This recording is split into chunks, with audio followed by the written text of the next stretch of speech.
The exact date for this, we don't know. But it must have been within the week after this defeat at Dilman.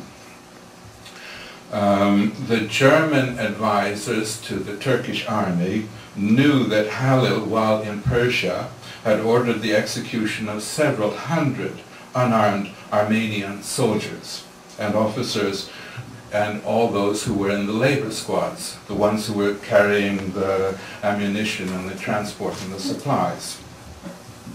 One German officer, a famous fellow in German history, Max von Scheubner-Richter, you may know him also as Hitler's closest advisor in the early 20s, he stated in a letter that Halil Bey's campaign in northern Persia included the massacre of his Armenian and Assyrian battalions and the expulsion of the Armenian, Assyrian, and Persian population out of northern Persia, and consequently there was great bitterness towards the Turks. Now, how does Scheubner-Richter know that? That is because he accompanied Halil Bey's troops during an entire week, about a month afterwards, and they talked of nothing else. One Turkish officer later wrote that upon the orders of General Halil, 800 Armenians, and at another time 1,000 soldiers, officers, and medical doctors of the expeditionary force were disarmed and killed by the Turkish soldiers of that force. The Assyrian American Jacob Sargis, a doctor at the missionary hospital in Urmia, recorded a conversation that he had with the local Ottoman-appointed district governor of Gawar, who had just refused an order to execute Armenian soldiers. But despite his refusal, someone else stepped in and did it. He said that in this little place, 29 soldiers were killed and 8 Armenian officers just outside Urmia.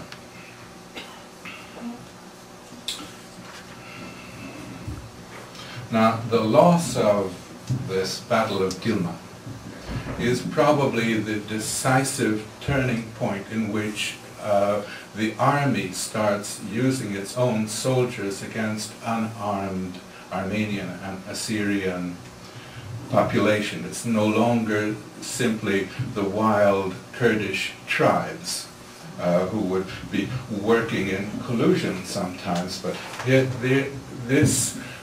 you know Holocaust history, there is a point in the Second World War in which the Reichswehr, the normal army, the regular army, learns that it also can kill Jews and Gypsies, and does.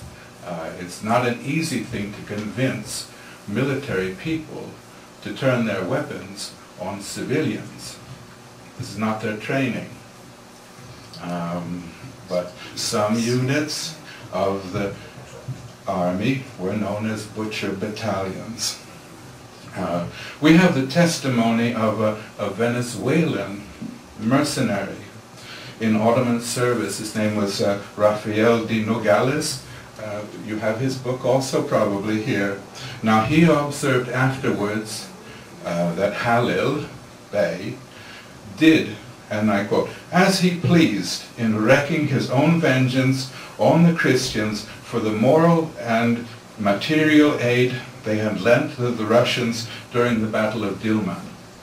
And Halil, in his retreat, confronts first the Assyrian Nestorian tribes, who force him to go over the high mountains to Bitlis and to Sairt, and in each place that he comes, he kills Christians and uses his army to do this. They have an attitude problem at this time. That is very real.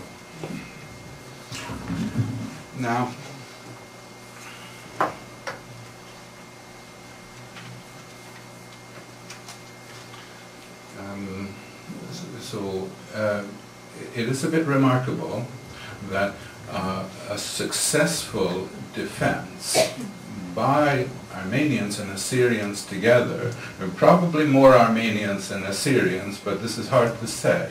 How do I know that there were Assyrians there? Because Armenian reporters who wrote for the Russian press wrote about the presence of Assyrians, or as you called them in Russia at that time, Aysor. And this was fairly clear.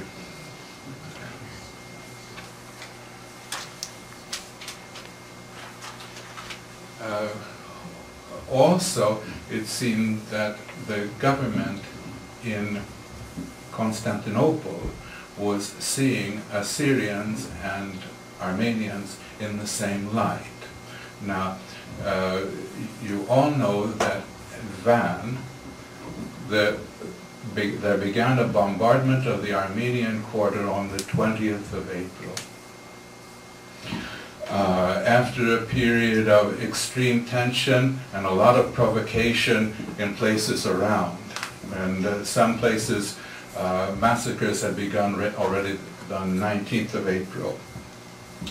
On the 23rd of April, the authorities from Van also report that the Nestorian Assyrians had revolted, and they requested military aid in order to crush this revolt also. So things seem to be happening at the same time.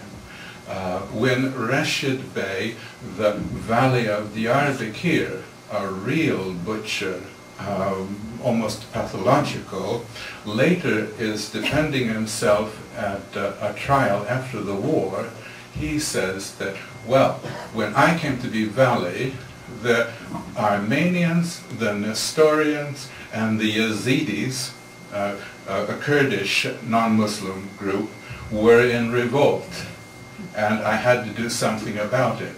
It was either them or us, sort of. When Talat Bey, who is the Minister of the Interior, spoke of the ethnic cleansing of Hakkari Mountains, where the Nestorian tribes have traditionally lived, he said at the end of June, when it seemed very clear that the Turkish army was pushing them out, that they are in cooperation with the Armenians and the Russians, and we should not allow them to return to their homes. This is a telegram that I actually found in the archives in Istanbul.